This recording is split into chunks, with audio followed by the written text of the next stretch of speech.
भगवत गीता से कुछ श्लोक बोलने वाली हैं। योगिका दैया, वेलकम टू द स्टेज। बहुत ही होनहार बच्ची है।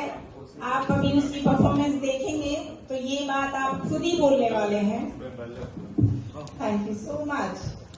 आज आप मेरे ख्याल से ट्यूशन कन्हैया बन के आए हैं, right? Thank you, well done. All yours.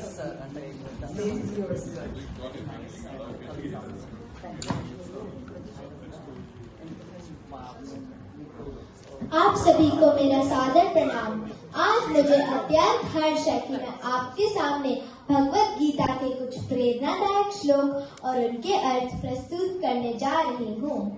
Bhagavad Gita केवल एक धार्मिक ग्रंथ नहीं है, ये जीवन जीने की कला सिखाने वाली एक अनमोल मार्गदर्शिका है। हजारों वर्ष पहले कही गई ये वाणी आज भी इतनी ही प्रासंगिक है।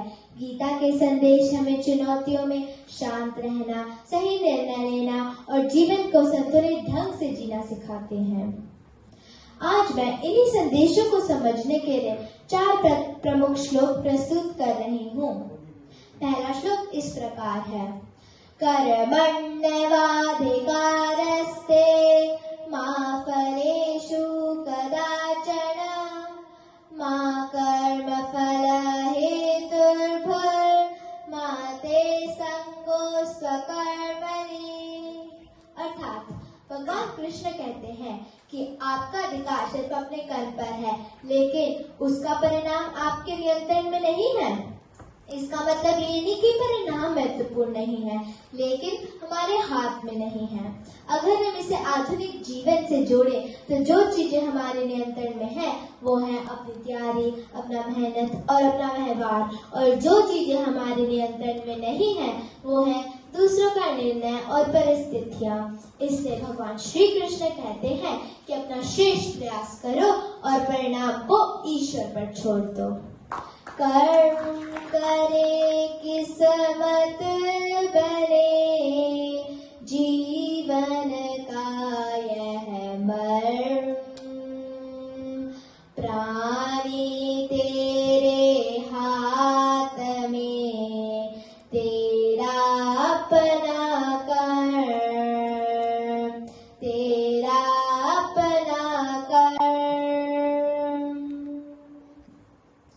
इसलिए हमें कर्म करना चाहिए और परिणाम की चिंता नहीं करनी चाहिए। अब मैं आपके सामने दूसरा श्लोक प्रस्तुत करूंगी। अहंकारं बलं दर्पं कामं क्रोधं च संश्रितः मामात्मपरदेहेषु प्रद्विषन्तो भसूयकाः। अर्थात जो लोग अहंकार, शक्ति का दुरुपयोग, घमंड, वासना और क्रोध जैसे नकारात्मक गुणों से भरे होते हैं, वे अपने और दूसरों के अंदर स्थित परमात्मा से भी द्वेष करते हैं। पापी है दोनों असुर, अहंकार अभिमान, दोनों का मर्दन करे तत्सदिये भगवान, तत्सदिये भगवान। इससे हमें दोनों असुर समान अहंकार और अभिमान को त्याग देना चाहिए। अब मैं आपके सामने तीसरा श्लोक प्रस्तुत करूंगी। दुखेष्वनुद्विग्ना मनः सुखेषु विगतस्पृहा वीतराग भय क्रोधा स्थितधीर्मुनिरुच्यते। अर्थात जो व्यक्ति दुख आने पर भी मन से विचलित नहीं होता और सुख आने पर भी उसमें आसक्त नहीं होता, राग, भय, क्रोध से मुक्त रहता है और जिसकी बुद्धि स्थिर और संतुलित रहती है, वही योगी और मुनि कहलाता है। यह मन की उस अवस्था का वर्णन है जहाँ व्यक्ति बाहरी परिस्थितियों से प्रभावित हुए बिना संतुलित रहता है। सुख दुख में समरस रहे, जीवन वही महान, राज भव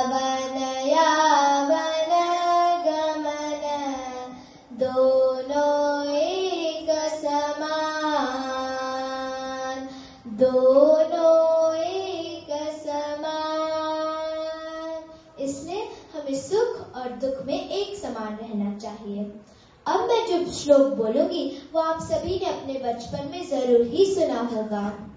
यदा यदा हि धर्मस्य ग्लानिर्भवति भारत अभ्युत्थानमधर्मस्य तदात्मानं सृजाम्यहम् परित्राणाय साधूनां विनाशाय च दुष्कृतां धर्म संस्थापनार्थाय संभवामि युगे युगे।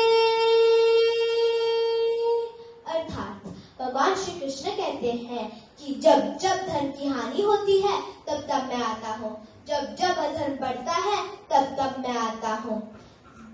सज्जनों की रक्षा के लिए और दुष्टों के विनाश के लिए और धर्म की पुनः स्थापना के लिए मैं हर युग में जन्म लेता हूँ।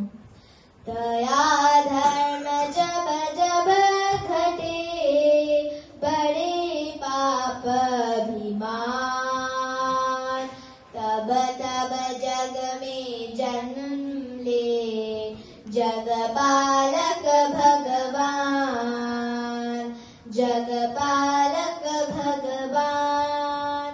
इसलिए भगवान श्री कृष्ण कहते हैं कि धर्म की स्थापना के लिए मैं युग युग में जन्म लेता हूँ। धन्यवाद।